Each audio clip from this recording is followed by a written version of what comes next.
Hi കൂട്ടുകാരെ, എല്ലാവർക്കും സുഖം തന്നെയല്ലേ? ഇന്ന് നമുക്ക് വിവിധ തരത്തിലുള്ള കുറച്ച് അച്ചാറുകൾ എങ്ങനെ ഉണ്ടാക്കാം എന്ന് നോക്കാം. ആദ്യമായിട്ട് അച്ചാറുകളുടെ രാജാവായ മാങ്ങയെ തന്നെ പിടിച്ച് നമുക്ക് അച്ചാറാക്കാം. അപ്പോൾ മാങ്ങ എടുത്ത് നല്ലതുപോലെ കട്ട് ചെയ്ത് ആവശ്യത്തിന് ഉപ്പൊക്കെ പുരട്ടിയിട്ട് നമുക്കിതിനെ കുറേ സമയം ഒന്ന് വെയിലത്ത് വെച്ചൊന്ന് വാട്ടിയെടുക്കാം. അതിനുശേഷം അച്ചാറിടാനുള്ള സാധനങ്ങളൊക്കെയാണ് ദേ ഇങ്ങനെ നിരത്തി വെച്ചിരിക്കുന്നത്. അതായത് വെളുത്തുള്ളിയൊക്കെ ഉണ്ട്, പച്ചമുളക്, ഇഞ്ചി, കറിവേപ്പില, അങ്ങനെ എല്ലാ ഐറ്റംസും ഇരിപ്പുണ്ട്. അതിന് തന്നെ എണ്ണ ഒഴിച്ച് കടുക് പൊട്ടിച്ച് ഉലുവയിട്ട് അതിലേക്ക് വെളുത്തുള്ളിയും ഇഞ്ചിയും ചേർത്ത് പിന്നീട് പച്ചമുളകും കറിവേപ്പിലയും ഇട്ട് നല്ലതുപോലെ ഒന്ന് വഴറ്റിയെടുക്കാം. ഇതൊക്കെ നല്ലതുപോലെ ഒന്ന് വഴന്ന് വന്നു കഴിയുമ്പോഴത്തേക്കും, ഏകദേശം വഴന്ന് വന്നൊന്നല്ല, മൊരിഞ്ഞ് വന്നു കഴിയുമ്പോഴത്തേക്കും നമുക്ക് ആവശ്യത്തിന് ഉപ്പും മഞ്ഞപ്പൊടിയും അതേപോലെ തന്നെ എരിവിന് ആവശ്യമായിട്ടുള്ള മുളക് പൊടിയും അച്ചാർ പൊടിയും ഒക്കെ അങ്ങോട്ട് ചേർത്തെടുക്കാം. അതിലേക്ക് നമുക്ക് ഒരല്പം വിനേഗറും കൂടെ ഒഴിച്ചു കൊടുത്തിട്ട് നമ്മൾ വാട്ടി വെച്ചിരിക്കുന്ന മാങ്ങയും കൂടെ ഇട്ട് ഒന്ന് ഇളക്കിയെടുത്താൽ മാത്രം മതി. തിളപ്പിക്കേണ്ട കാര്യമില്ല, അധികം ചൂടാക്കേണ്ട കാര്യമില്ല. മാങ്ങ അച്ചാർ തയ്യാറായിട്ടുണ്ട്. അപ്പോൾ ഇത്രയേ ഉള്ളൂ മാങ്ങ അച്ചാർ ഉണ്ടാക്കാനുള്ള പരിപാടി. ഇനി അടുത്തതായിട്ട് നമുക്ക് നെല്ലിക്ക അച്ചാർ എങ്ങനെ ഉണ്ടാക്കാമെന്ന് നോക്കാം.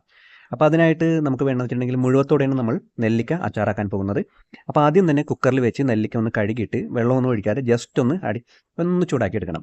അതിനുശേഷം പിന്നെ ബാക്കിയുള്ള കാര്യങ്ങളൊക്കെ നോക്കാം. അപ്പോൾ വറ്റൽമുളക് ഇതിൽ പ്രധാനമാണ്. പിന്നെ അതേപോലെ തന്നെ പച്ചമുളകോ കാന്താരി മുളകോ അങ്ങനെ എന്ത് വേണമെങ്കിലും നമുക്കാവാം. അതിനുശേഷം വീണ്ടും നമുക്ക് ഒരു വലിയൊരു ചട്ടി തന്നെ എടുത്ത് വെക്കാം. കാരണം ഇത് നമ്മൾ മുഴുവത്തോടെയാണ് നമ്മൾ അച്ചാറാക്കാൻ പോകുന്നത്. അപ്പോൾ അതേപോലെ തന്നെ കടുകും ഉലുവയൊക്കെ പൊട്ടിച്ചെടുത്ത് പിന്നീട് വെളുത്തുള്ളിയും ഇഞ്ചിയും കറിവേപ്പിലയും ഒക്കെ ചേർത്തിട്ട് നന്നായിട്ട് വഴറ്റിയെടുത്തിട്ട് അതിലേക്ക് വറ്റൽമുളകും ചേർത്ത് കൊടുക്കാം. വറ്റൽമുളകും ചേർത്ത് കൊടുത്ത് പിന്നെ അച്ചാർ പൊടിയും മുളക് പൊടിയും, നല്ല എരിവെള്ള മുളക് പൊടി തന്നെ ചേർത്തോളൂ, കുഴപ്പമൊന്നുമില്ല. അങ്ങനെ മുളക് പൊടിയും ചേർത്ത് കൊടുത്ത് പിന്നെ ആവശ്യത്തിന് ഉപ്പും ചേർത്ത് കായപ്പൊടിയും ചേർത്തിട്ട് നന്നായിട്ട് ഒന്ന് ഇളക്കിയെടുക്കുക. നെല്ലിക്കയും കൂടി ഇട്ടിട്ട് ചെറിയ തീയിൽ ഒന്ന് വേവിച്ചെടുക്കുക. നമ്മുടെ നെല്ലിക്കച്ചാറും റെഡി ആയിട്ടുണ്ട്. അപ്പോൾ ഇത്രയേ ഉള്ളൂ നെല്ലിക്കച്ചാറിൻ്റെ കാര്യം. ഇനി നമുക്ക് ഒരു നാരങ്ങ അച്ചാർ ഉണ്ടാക്കി നോക്കാം. അപ്പോൾ ഇത് ഇത്തിരി പണിയുള്ള കാര്യമുണ്ട്. കാരണം 1 മാസം എടുത്ത് ഈ നാരങ്ങ അച്ചാറാക്കി എടുക്കാനായിട്ട്. എന്ന് വെച്ചിട്ടുണ്ടെങ്കിൽ നാരങ്ങ തോട് കൊണ്ടുള്ള അച്ചാറാണിത്. അപ്പോൾ ഇത് തോടെടുത്തിട്ട് ഏകദേശം 1 മാസത്തോളം ഉപ്പിലും വിനാഗിരിയിലും മുക്കിയിട്ടിരിക്കുകയായിരുന്നു. അതിന് ശേഷമാണ് ഇത് അച്ചാറുണ്ടാക്കാനുള്ള പരിപാടിയിലേക്ക് പോയത്.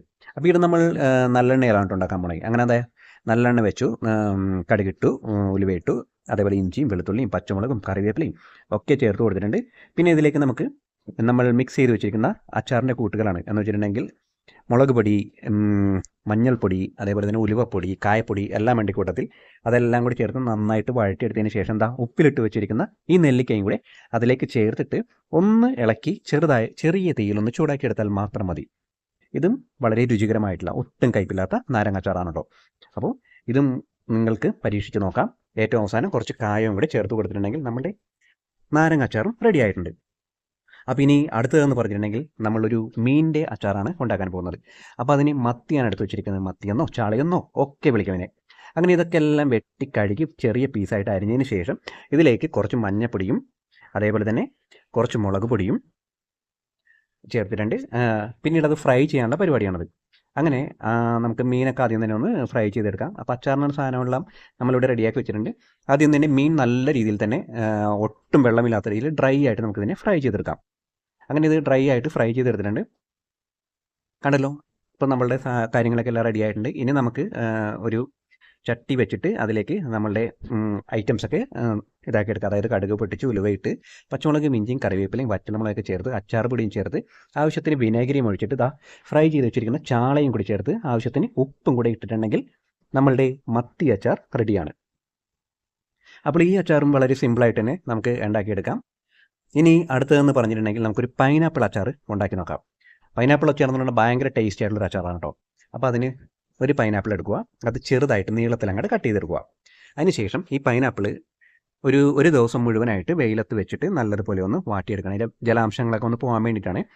പിന്നെ അതിനുശേഷം നമുക്ക് അച്ചാർ ഉണ്ടാക്കാനുള്ള ബാക്കി പരിപാടി എന്ന് വെച്ചിട്ടുണ്ടെങ്കിൽ സെയിം ഐറ്റംസ് തന്നെയാണ് എല്ലാത്തിനും. കാരണം അതിനൊന്നും പ്രത്യേകിച്ചൊന്നും കാര്യങ്ങളൊന്നും ചേർക്കേണ്ട. ഇതേപോലെ തന്നെ എണ്ണ ഒഴിച്ച് ഇതെല്ലാം ഒന്ന്, അതായത് പച്ചമുളകും ഇഞ്ചിയും കറിവേപ്പിലയും ഉലുവും കടുകും ഒക്കെ അങ്ങോട്ട് പൊട്ടിച്ചെടുത്തിട്ട് നന്നായിട്ട് വഴറ്റിയതിന് ശേഷം കറിവേപ്പില കുറച്ച് അധികം ചേർക്കുക. അതേപോലെ തന്നെ മഞ്ഞൾപ്പൊടിയും പിന്നെ മുളക് പൊടിയും പിന്നെ അച്ചാർ പൊടിയും ഒക്കെ ചേർത്തിട്ട് ആവശ്യത്തിന് ഉപ്പും ഒരല്പം വിനാഗിരിയും ചേർത്തിട്ട് നന്നായിട്ടൊന്ന് വഴറ്റിയെടുക്കുക. അതിലേക്ക് നമ്മൾ വാട്ടി വെച്ചിരിക്കുന്ന പൈനാപ്പിളും കൂടി അങ്ങോട്ട് ചേർത്ത് കൊടുത്ത് നന്നായിട്ടൊന്ന് ഇളക്കി ഒന്ന് ഡ്രൈ ആക്കി എടുത്താൽ മാത്രം മതി. ഇത് വെള്ളം പോലെ എടുക്കരുത്, ഡ്രൈ ആക്കി തന്നെ എടുക്കണം. അപ്പോഴാണ് ഈ അച്ചാറിന് കൂടുതൽ രുചി ഉണ്ടാവുന്നത്. ഇനി നമ്മൾക്ക് അടുത്തൊരു അച്ചാർ എന്ന് പറഞ്ഞിട്ടുണ്ടെങ്കിൽ വീണ്ടും നമുക്കൊരു നാരങ്ങ അച്ചാർ ഉണ്ടാക്കാം. ഇത് വളരെ സ്പെഷ്യൽ ആയിട്ടുള്ള, കാരണം ഒത്തിരി സമയം എടുത്തിട്ടും ഒത്തിരി ഇതാക്കിയും ഒക്കെ എന്താ പറയുക ഒത്തിരി ട്രൈ ചെയ്തിട്ട് ചെയ്ത അച്ചാറാണിത്. അപ്പോൾ ഒരു നാരങ്ങ 8 പീസായിട്ടാണ് മുറിച്ചിരിക്കുന്നത്. എന്നിട്ട് ഉപ്പൊക്കെ പുരട്ടിയിട്ട് ഇതിനെ 2 ദിവസം മാറ്റി വെച്ചിരുന്നു കേട്ടോ. അതിനുശേഷം അച്ചാറുണ്ടാക്കാനുള്ള എല്ലാ സാധനങ്ങളും വീണ്ടും അതേപോലെ തന്നെ റെഡിയാക്കി വെച്ചിട്ടുണ്ട്. പിന്നെ ഇതിലെന്ന് പറഞ്ഞിട്ടുണ്ടെങ്കിൽ കുറച്ച് ശർക്കരയും കൂടി ചേർക്കേണ്ട കാര്യമുണ്ട്. അപ്പോൾ അതിന് വേണ്ടിയിട്ട് ശർക്കരയും എടുത്ത് വെച്ചിട്ടുണ്ട്. പിന്നെ ഇപ്പോൾ നമ്മൾ പഴയതുപോലെ തന്നെ കടുകിട്ട്, ഉലുവയിട്ട്, വെളുത്തുള്ളിയിട്ട്, ഇഞ്ചിയിട്ട്, അതേപോലെ തന്നെ പച്ചമുളകിട്ട്, കറിവേപ്പിലയിട്ടു. ഇതെല്ലാം വഴറ്റിയതിന് ശേഷം അപ്പോൾ ഇതെല്ലാം നമുക്ക് നല്ല രീതിയിൽ തന്നെ ഒന്ന് വഴറ്റിയെടുക്കാം. ഒട്ടും എന്താ പറയുക ജലാംശമില്ലാതെ നല്ലതുപോലെ തന്നെ വഴറ്റിയെടുത്തതിന് ശേഷം നമുക്കതിലേക്ക് നമ്മുടെ അച്ചാർ പൊടിയും, മുളക് പൊടിയും, വിനാഗിരിയും ഒക്കെ ചേർത്തിട്ട് നാരങ്ങയും ചേർത്തിട്ട് ഒന്ന് ഇളക്കിയെടുത്താൽ മാത്രം മതി. അവസാനം കുറച്ച് കായപ്പൊടിയും കൂടി ചേർക്കുക. നമ്മളുടെ നാരങ്ങ അച്ചാറും തയ്യാറായിട്ടുണ്ട്. അപ്പോൾ എല്ലാ കൂട്ടുകാർക്കും ഈ അച്ചാറുകളെല്ലാം ഇഷ്ടമായി കാണും എന്ന് പ്രതീക്ഷിക്കുന്നു. സ്നേഹത്തോടെ, അല്ലു.